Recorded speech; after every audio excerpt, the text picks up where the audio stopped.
ఒక నిజంగా ఒక జ్ఞానం కలిగినటువంటి వాడు, ఒక ఆరోగ్యవంతుడు కూడా ఉండనటువంటి నీట్గా ఉంటాడు ఆ పిల్లోడు. అంత ముద్దొస్తాడు, అంత నీట్గా చేస్తారు ఆ పిల్లోడు. చక్కటి బట్టలు వేసి మంచి భోజనం పెట్టి చక్కగా చేస్తున్నారు. అది తల్లిదండ్రుల బాధ్యత. మనం ఏం చేస్తాం? మనల్ని కని పెంచి పెద్దవాళ్ళైతే తల్లిదండ్రులు కొంచెం చేయలేని పని చేదో పక్షవాతం వచ్చి కాళ్ళు చేతులు పడిపోయి మంచంలో ఉంటే వీడు ఎప్పుడు చేస్తాడని ఆలోచన చేసే పిల్లలు లేకపోలేదు. ఉన్నారా అండి? ఉన్నారా లేదా చెప్పండి. వీడు ఎప్పుడు చేస్తాడు, ఎప్పుడు చేస్తుంది ఇవి, నా పాట పట్టింది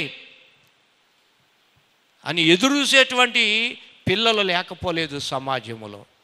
ప్రియమైన దేవుని బిడ్డలారా, ఆయన కని తల్లి కని 9 మాసాలు మోసి ప్రసవేదన పడి నిన్ను కంటే ఆ రక్తపు మడుగులో ఉన్న నిన్ను తండ్రి ఎత్తుకుని ముద్దులాడి నాకు కుమార్తె పుట్టింది, నాకు బిడ్డ పుట్టింది, నాకు కుమారుడు పుట్టాడని ఎంతో మురిసిపోయి అందరికి ఫోన్లు చేసి చెప్పుకొని ముద్దు పెట్టుకొని నిన్ను చూసుకుంటూ కష్టాలన్నీ మర్చిపోయి ఆ శ్రమలన్నీ మర్చిపోయి నిన్ను చూసి నిన్ను బట్టి ఆనందిస్తూ సంతోషిస్తూ శ్రమ పడుతూ నీ కొరకు కష్టపడి కూడబెట్టి సంపాదించి నిన్ను చదివించి నిన్ను గొప్ప చేస్తే నీకు బుద్ధి లేదు. బుద్ధి లేని కుమారుడు, బుద్ధి లేని కుమార్తె అయిపోయావు.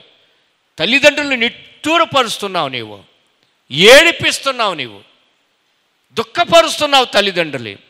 నీకు క్షేమం కాదు, నీకు క్షేమం కాదు.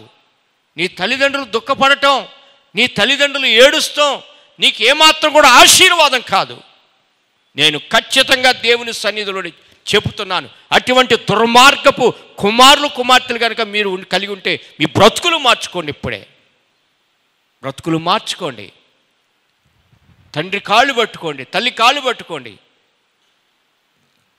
ఏడవండి. మమ్మీ, డాడీ, నిన్ను నేను అర్థం చేసుకోలేకపోయాను, నిన్ను నేను అర్థం చేసుకోలేదు మమ్మీ.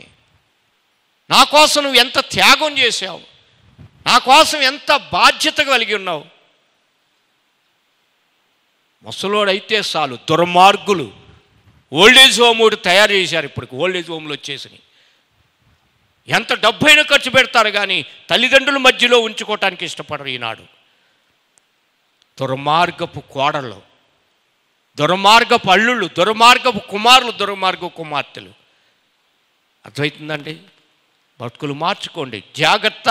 ఏది విత్తుతావో అదే కోస్తావు, ఏ పంట విత్తుతావో అదే కోస్తావు. నువ్వు